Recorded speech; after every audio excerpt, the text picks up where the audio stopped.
வாழ்கிறீங்களோ, இந்த 3 மந்த்ஸோ இல்லை இந்த 3 வீக்ஸோ இல்லை இந்த 1 வீக்கோ இல்லை இந்த 3 டேஸோ எப்படிப்பட்ட பர்சனாக நீங்கள் 1 டே ஃபுல்லாக உங்களை எப்படி கேரி பண்ணுறீங்க, அதுதான் நெக்ஸ்ட் டே அந்த எனர்ஜி வந்து கேரி ஆகும். ஸோ இப்படி ஒவ்வொரு விஷயமும் நீங்கள் வந்து அதுதான் வந்து உங்களுக்கு ஸ்ப்ரெட் ஆகிட்டே இருக்கும். நீங்கள் இப்போ வந்து சோகப்பாட்டு பாடிட்டுருக்கீங்கன்னா, என் லைஃப் இப்படி இருக்குது சோகமாக இருக்குன்னா, அது எக்ஸ்டெண்ட் ஆகிட்டே இருக்கும். அந்த ரியாலிட்டி எக்ஸ்டெண்ட் ஆகிட்டே இருக்கும். ஸோ லைக் அட்ராக்ட் லைக் அப்படின்றது தான் இதில் விஷயமே. ஸோ வந்து யூனிவர்ஸ் கிட்ட நீங்கள் நல்லது கேட்குறீங்களா, கெட்டது கேட்குறீங்களா, சோகமாக இருக்கீங்களா, ஹாப்பியாக இருக்கீங்களா, எந்த லாங்குவேஜும் புரியாது. நீங்கள் வந்து ஒரு எனர்ஜெட்டிக் பீயிங். ஸோ வந்து உங்கள் எனர்ஜி மட்டும்தான் வெளியில் வந்துட்டு கேரி ஆகும். இப்போ இந்த எனர்ஜி தான் இவங்க வெளியில் வந்து அனுப்புகிறாங்க. ஸோ அதே எனர்ஜியும் உங்கள்கிட்ட அதிகமாக அனுப்பும்.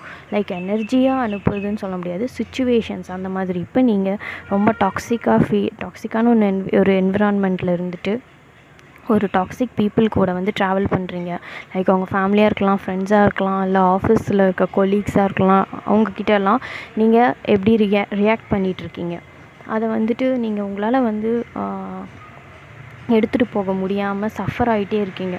ஸோ இந்த சஃபரிங் எனர்ஜி வெளியில் போயிட்டு சஃபரிங் எனர்ஜியே கொண்டு வரும். திரும்ப அவங்க மூலியமாகவே அதே மாதிரி பீப்புளே உங்கள் லைஃப்குள்ளே என்ட்ரு ஆகிட்டே இருப்பாங்க. ஸோ நியூ பீப்புள் கூட நீங்கள் போகணும்னு நினச்சிங்கன்னா நீங்கள் இந்த விஷயம் எல்லாத்தையும் மாற்றணும். ஓகே, இதெல்லாம் சேஞ்ச் பண்ணுறதுக்கு கண்டிப்பாக வந்துட்டு டைம் எடுக்கும். அது என்னென்னா சப்கான்ஷியஸ் மைண்டை ரீவயர் பண்ணுறது.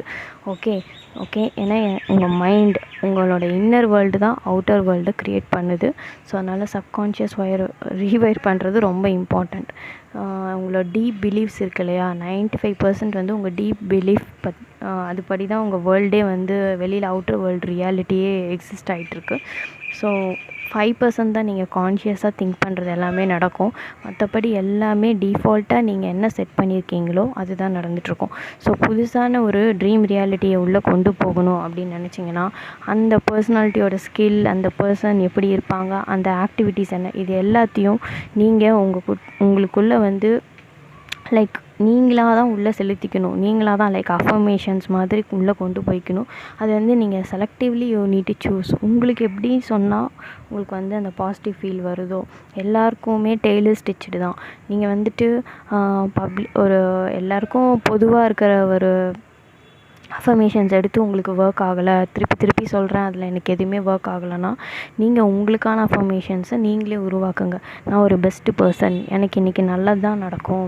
லைக் கொஞ்சம் கொஞ்சமாக நீங்கள் வந்து சேஞ்ச் ஆகுவீங்க. ஒரு வேளை நீங்கள் விக்டிம் மைண்ட் செட்லேயோ இல்லை எனக்கு எப்பயுமே கெட்டது தான் நடக்கும், இந்த